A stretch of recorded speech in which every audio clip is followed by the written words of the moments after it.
భారతదేశం నాకు ఏమాత్రం అనుమానం లేదు, ప్రధానమంత్రి నరేంద్ర మోడీ గారు right time right leader for the nation. ఇది నేను చాలా స్పష్టంగా మీ అందరికీ విజ్ఞప్తి చేస్తున్నా. ఈరోజు ప్రపంచంలోనే మీరు చూస్తే స్పష్టమైన ఒక విజన్తో ముందుకు పోతున్నారు. 2047కి వికసిత్ భారత్ ద్వారా ప్రపంచంలోనే నెంబర్ 1, నెంబర్ 2 దేశంగా భారతదేశం ఉంటుంది, దాంట్లో అనుమానం లేదు. అదే సమయంలో నేను కోరేది ప్రపంచం మొత్తం ఇండియన్స్ అగ్రస్థానంలో ఉంటారు, అందులో 30-35% తెలుగు వారు ఉండాలని, దేశానికి ప్రపంచంలోనే తెలుగు జాతి అగ్రస్థానంలో ఉండాలని నా ఆశయం. అది కూడా సాధ్యమవుతుందని చెప్పి కూడా నేను మీకు తెలియజేస్తున్నా. ఇప్పుడే మిత్రులు మాట్లాడినప్పుడు కొన్ని విషయాలు చెప్పారు. క్రియేటివ్ ఎకానమీ, ఏది చూసినా మీరు చేసే పని డిఫరెంట్గా చేయడమే, లేకుంటే 10 మందికి అర్థమయ్యే విధంగా సొల్యూషన్ ఇవ్వగలిగితే, యూస్ కేసెస్ తయారు చేయగలిగితే ఫ్యూచర్ దీనికి ఎంతో ఉంటుంది. ఇది చూసినప్పుడు నాకు అనిపించింది, మొన్ననే క్రియేటివ్ ఎకానమీలో 2 సిటీస్ని క్రియేట్ చేస్తున్నారు. ఒకటి బాంబేలో, రెండోది అమరావతిలో. అమరావతి క్రియేటివ్ ఎకానమీ చిరునామాగా ఉంటుంది. ఈరోజు హైదరాబాద్ ఉంది.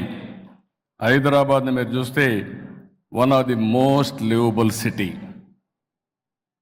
ఈరోజు ఆలోచించింది కాదు, 1995లో 95 నుంచి 2000 వరకు బ్లూ ప్రింట్ తయారు చేసి ఎక్కడెక్కడ ఏమి రావాలి, ఔటర్ రింగ్ రోడ్ కానీ, ఎయిర్పోర్ట్ కానీ, హైటెక్ సిటీ కానీ, జినాం వ్యాలీ కానీ, ఇలాంటివన్నీ కూడా, ఇన్సూరెన్స్ ఫైనాన్స్ సిటీ కానీ, గచ్చిబౌలి స్పోర్ట్స్ సిటీ కానీ అన్ని ప్లాన్ చేశాం. దానివల్ల ఈరోజు మీరు చూస్తే బెస్ట్ లివబుల్ సిటీగా ఉంది. ఇంకొకటి, జీవితంలో కొంతమంది కొన్ని అవకాశాలు వస్తాయి. భగవంతుడు ఆ అవకాశం నాకు ఇచ్చాడు మీ అందరి ఆశీర్వాదాలతో. అదే ఒకప్పుడు హైదరాబాద్, ఇంకొక సిటీని తెలుగు జాతికి అందించే అవకాశం అమరావతి అని చెప్పి కూడా నేను మీకు తెలియజేస్తున్నా. భారతదేశంలోనే కాదు, ప్రపంచంలోనే ఏ టాప్ సిటీస్ ఇండియాని చూస్తే 1 and 2గా అమరావతి, హైదరాబాద్ ఉంటాయని చెప్పి కూడా మీ అందరికీ విజ్ఞప్తి చేస్తున్నా.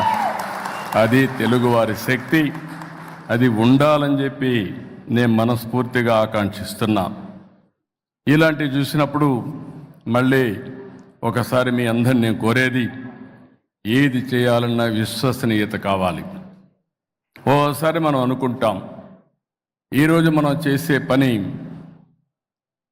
ప్రజలు నమ్ముతున్నారా, దీనివల్ల లాభం ఉంటుందని ఆలోచిస్తాం. కానీ ఒక వ్యక్తికి కానీ, ఒక నాయకుడికి కానీ, ఒక మీడియాకి కానీ, లేకుంటే ఒక ఎన్జిఓకి కానీ విశ్వసనీయత ఉండాల్సిన అవసరం ఉంది. ముఖ్యంగా మనం చూస్తే స్వాతంత్ర ఉద్యమం, పత్రికలు, జర్నలిస్టే కీలకమైన పాత్ర పోషించారు.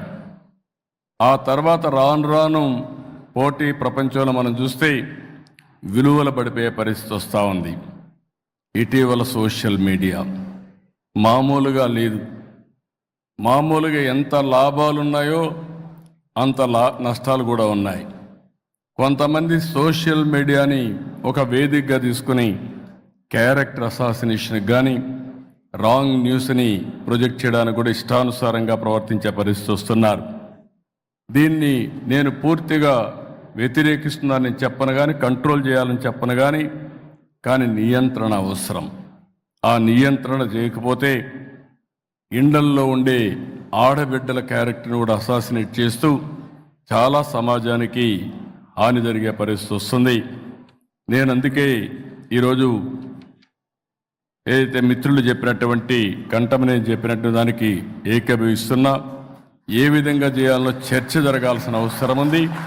చర్చ జరిగిన తర్వాత అటు గవర్నమెంట్ ఆఫ్ ఇండియా కానీ, ఇటు రాష్ట్ర ప్రభుత్వాలు కానీ అందరం కూడా ఆలోచించి ఏ విధంగా రైట్ మీడియాని ఏ విధంగా ప్రోత్సహించాలి, లేకపోతే ఎంటర్టైన్మెంట్ క్రియేటివిటీకి ఏమాత్రం అడ్డంకి లేకుండా ఏ విధంగా చేయాలి, అదే సమయంలో క్యారెక్టర్ అసాసినేషన్ కానీ, కొంతమంది కొన్ని దుర్మార్గమైన ఆలోచనలు చేసినప్పుడు వాళ్ళని ఎట్లా కంట్రోల్ చేయాలో చేయాల్సిన అవసరం బాధ్యత మనందరిపైన ఉందని చెప్పి కూడా నేను మీకు తెలియజేసుకుంటూ ఫైనల్గా రవిశంకర్ గారిని మరొకసారి మనస్ఫూర్తిగా అభినందిస్తున్న. Wonderful work. మీరు అన్నట్టు చాలాసార్లు మీతో కలిసి డయాస్ పంచుకోవాలనుకున్నాను, కానీ నాకు టైం దొరకకుండా రాలేకపోయాను. ఈరోజు మీతో కలిసి మీరు చేసిన పనులు నేను చూశాను. చాలా ధైర్యంగా, ఓసారి ఎక్కడా నిర్మోహమాటం లేకుండా చాలా ధైర్యంగా పోరాడుతున్నాడు. అమరావతి పైన కూడా ఒక సినిమా తీసిన ఏకైక వ్యక్తి కంఠమనేని. చాలామంది భయపడే రోజులు, అలాంటి రోజుల్లో న్యాయం, ధర్మం, అమరావతికి అన్యాయం జరిగిందనే ఉద్దేశంతో ఒక సినిమా కూడా తీసి కడాన దానికి సెన్సార్షిప్ అడ్డంకులు పెడితే యూట్యూబ్లో రిలీజ్ చేసిన వ్యక్తి కంఠమనేనని చెప్పి కూడా నేను మీకు తెలియజేస్తున్నా. ఇలాంటివన్నీ ఒక పక్కన మీడియాలో రాణిస్తున్నాయి, ఇంకో పక్కన మీరు చూస్తే 2000 మందికి పైగా పేదలకు ఆపరేషన్లు చేయించడం, కొంతమందిని చదివించడం, విద్య, ఆరోగ్య విషయాల్లో కూడా వారి యొక్క మానవత్వాన్ని నిరూపించుకున్నారు. దానికి కూడా వారిని మనస్ఫూర్తిగా అభినందిస్తూ నేను ఈ మధ్యకాలంలో కొత్త కార్యక్రమానికి శ్రీకారం చుట్టాను. ఆర్థిక సంస్కరణలు 91లో వచ్చాయి. అక్కడి నుంచి సంపద సృష్టించడం P3 ద్వారా, అంటే ప్రభుత్వం ప్రైవేట్ భాగస్వామ్యంతో సంపద సృష్టిస్తున్నాం. ఒక రోడ్లు కానీ, ఒక ఎయిర్పోర్ట్లు కానీ, లేకపోతే పవర్ కానీ, టెలికామ్ కానీ అన్నీ ప్రైవేట్ సెక్టర్లో వచ్చే పరిస్థితి వచ్చింది. నేను ఇప్పుడు కొంతమంది దీనివల్ల, జస్టిస్ గారు ఇక్కడే ఉన్నారు, రమణ గారికి అనుభవం ఉంది, సుదీర్ఘంగా న్యాయస్థానంలో పనిచేశారు, కడాన సుప్రీంకోర్టు న్యాయమూర్తిగా, ప్రధాన న్యాయమూర్తిగా పనిచేసి రిటైర్ అయ్యారు. ఈరోజు దేశంలో మీరు చూస్తే ఆర్థిక అసమానతలు పెరిగిపోతున్నాయి, అంతా బిలినియర్స్ అయిపోతున్నారు. లేనివాడు 100 రూపాయలు కూడా పర్ డే ఆదాయం వచ్చే పరిస్థితి లేదు.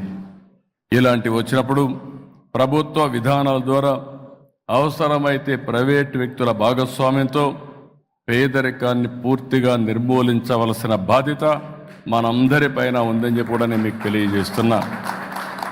ఒక పక్క పాలసీలు తీసుకొస్తున్నాయి, ఇంకో పక్క నేను తీసుకొచ్చింది P4 పాలసీ తీసుకొచ్చాను.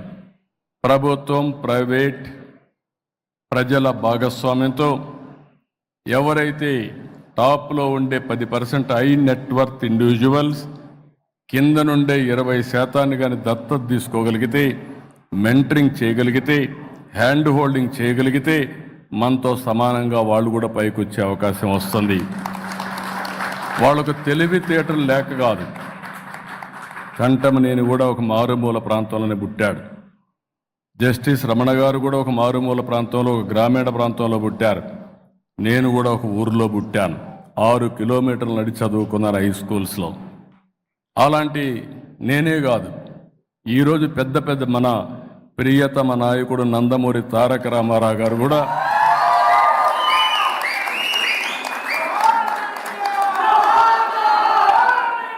ఆయన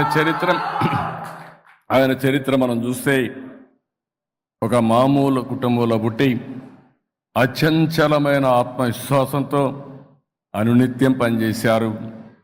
ఆయన ఎదుగుదల కూడా చాలామంది సహకరించారు.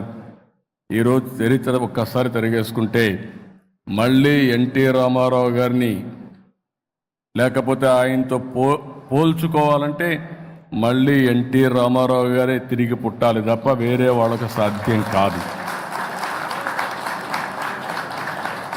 అలాంటివి మనం చూసినప్పుడు అందరిలో శక్తి సామర్థ్యాలు ఉన్నాయి, కానీ అలాంటి వ్యక్తులకు చేయూతనివ్వాల్సిన బాధ్యత మనందరిపైన ఉంది. నాకు ఏమాత్రం అనుమానం లేదు, భారతదేశం is a great country, great nation.